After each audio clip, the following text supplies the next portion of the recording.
Hi, welcome to my channel. Thank you for tuning in. My name is Fiso. Chill with me, get your cuppa, and then we can, as I bring you another episode talking about money. Okay, today, my topic for today, or rather, this is what I thought of today. Your consumption should be less than your production. Your consumption should be less than your production. Okay, before I go any further, just want to let you know that this video is not for financial advice. This is just for information only, just to educate people so that they're informed and they can make wise financial decisions. Okay, thank you for tuning in once again. Let's get started. Just been thinking about when, years ago, I think when I was in primary school, the early years of primary school. Today I'm just gonna bring in a bit of basic math, okay? When I was in primary school, early years, maybe grade 1, grade 2, I can't remember, we were told that 1 minus 2 is equal to, it can't. Do you remember that? Did you have that experience? Yeah, that math was really good. 1 minus 2, it can't. That means that you cannot take away 2 from 1 because 1 is smaller than 2, right? I'm wondering, had we stayed with that math into our adult age, what would be happening to us? What would be happening to our society in terms of finance? If we thought like that in finance, I'm thinking our debt levels will be low because we'll be understanding that if you have $1 and you want to buy something for $2, it can't. It's not possible. You don't have the money to buy something for $2, right? Okay? Years later, we progressed into 1 minus 2 is equal to minus 1. That was another math.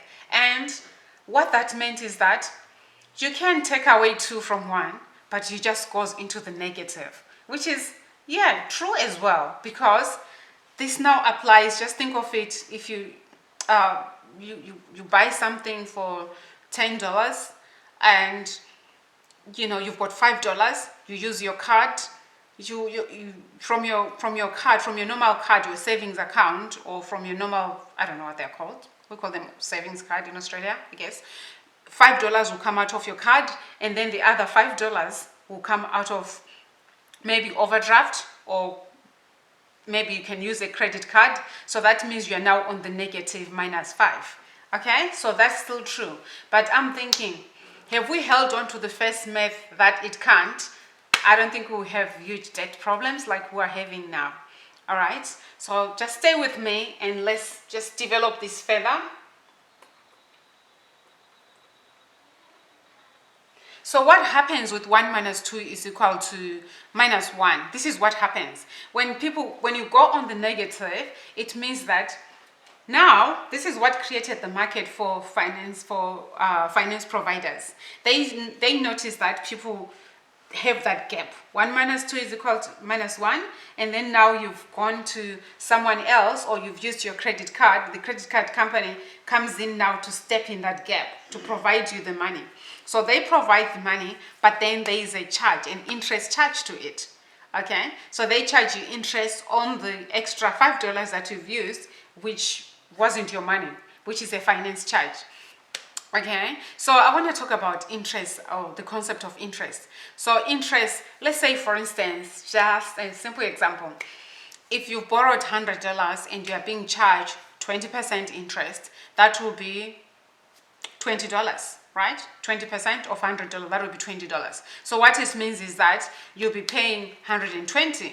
Okay, so the cost of using that $100 is $20. All right. So what happens if you don't pay that 120 when it's due? If you don't pay that 120 when it's due, now we've got what's called compound interest. Interest is calculated every single day. This is compound interest. And I've always wondered, us as people, which side of compound interest are we on? Because you can benefit from compound interest, or it can cost you something. For instance, if you are borrowing, it costs you something. Back to my example. Okay, now you are owing $120. All right, so let's say you don't pay that $120, and then you're charged 20% again, which is, I'm using a month, okay, every month, at the end of the month.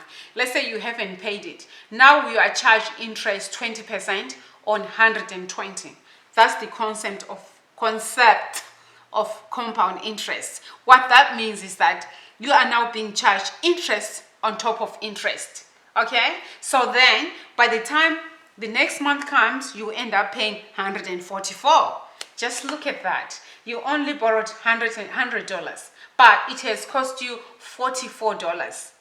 If you don't pay it again, another 20% will be on top of what?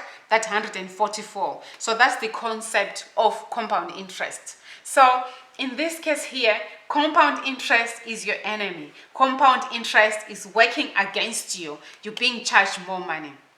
All right, so having brought those two ideas or those two mathematical concepts that we were taught in school, in our adult life now, which one are you embracing? I personally would rather go for the first one, that it can't, because I know that going on to the negative has a cost to it. So I would rather personally wait until I have enough money to buy whatever I need. Okay, so anyway, if you are, I think finance really is money, rather, it's more of a discipline thing, being disciplined.